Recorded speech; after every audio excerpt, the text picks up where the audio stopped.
يا سوريا لا تنحني، أنا لا أذل ولا أهان، خلي جبينك علي. فتكاد قلوبنا تتقطع يعني على إخوتنا وأخواتنا ويعني أبنائنا وبناتنا الذين يعني نشاهدهم يعني عبر الشاشات وهم تقطع أوصالهم وتسفك دماؤهم ويذبحون يعني ذبحا من النظام النصيري الكافر الذي يحكم يعني سوريا. هذه المأساة المؤلمة التي نرى فيها المشاهد المفجعة لأطفال المسلمين ومشايخ المسلمين وبيوت المسلمين ومساجد المسلمين، انتهاكات يندى لها الجلد. سوريا أرسلت على صفحة فيسبوك العصر بتقول: إن عجزتم أن تنصرونا فأرسلوا لنا حبوب منع الحمل، لأن المفسدين لا يتركوننا. استمرار أعمال العنف غير مسبوقة ضد شعب أعزل، ضد شعب مسلم، ضد شعب عرب بهذه الصورة، أنا أعتقد أنه هذه الأمور يعني بتضع مصداقية المجتمع الدولي كله بأكمله في حافة الهوية. بدل من أن نحارب في الجولان حرب اليهود في أخذ الجولان، حارب في سوريا للقضاء على أهل السنة ولإعلاء كلمة الباطل وكلمة الكفر، وإعلاء النصيريين. جبين العالم يندى إن كان له جبين، إن كان له جبين أمام هذه المجازر. أليس هذا جسد واحد اللي بيراق دمه ليل نهار دول، واللي بيقتلوا بدم بارد؟ أسر، 3 أسر بالأمس بالكامل بكل أفرادهم يقتلوا، وهناك برضه هنقول اللهو الخفي. أقول هذا لإخواننا في سوريا: إن سئل من قتل لما قتلت فما جاوب القاتل،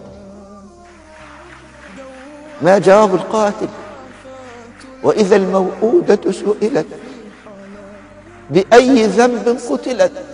تونس الآن بدأت قبلنا بطرد السفير السوري، نحن أيضا نريد أن نفعل هذا. أين موقفكم أنتم من سفيركم هناك ومن سفيرهم هنا؟ أين موقفكم؟ اطردوا السفير السوري من القاهرة، لا يحل لهذا المجرم أن يبقى على أرض الثورة المصرية. أنا أراه مطلبا رمزيا لكنه متأخر جدا، فنسأل الله عز وجل أن يجعلنا سببا حتى في تحقيقه. نغلق السفارات، نطرد السفراء، نسحب سفراءنا من سوريا. هناك يعني 15,000 من الحرس الثوري يعني في إيران دخل إلى سوريا من أجل أن يناصر النظام الكافر وأن يناصر السفاح في قتل الشعب السوري. كانت الدعوة التي تبنتها قناة الحكمة بطرد السفير السوري من مصر، وهيئة الشرعية للمصلحة تبنت هذه الدعوة أيضا، بل وتبنت أيضا مقاطعة اقتصادية. إنه الإعلام بكل قنواته والإعلام الإسلامي المحسوب على أنه إعلام إسلامي يجب أن تكون حملته متضامنة مع هذه الحملة.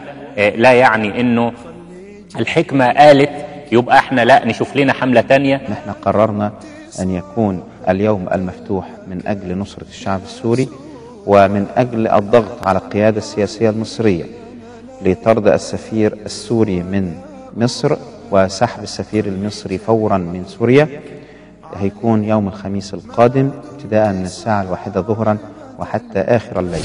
شاركونا في حملة قناة الحكمة الفضائية لنصرة الشعب السوري وسحب السفير المصري من سوريا وطرد السفير السوري من مصر. سيكون معنا على الهواء في اليوم المفتوح فضيلة الشيخ أبي إسحاق الحويني، فضيلة الشيخ حسن أبو الأشبال، فضيلة الدكتور جمال عبد الهادي، فضيلة الشيخ نشأت أحمد، فضيلة الدكتور مازن السرساوي، فضيلة الدكتور سيد حسين العفاني، فضيلة الدكتور شهاب الدين أحمد ياسين، فضيلة الدكتور عبد الرحمن فودة، وفضيلة الشيخ عبد الله ابن عبد العزيز، وبحضور لفيف من السياسيين والصحفيين، الكاتب الكبير الدكتور محمد عباس، الكاتب والمحلل السياسي محمد سيف الدولة، الكاتب الكبير ممدوح الشيخ، والنائب الأستاذ ممدوح إسماعيل، والكاتب محمد القدوسي، والكاتب الكبير عادل صبري.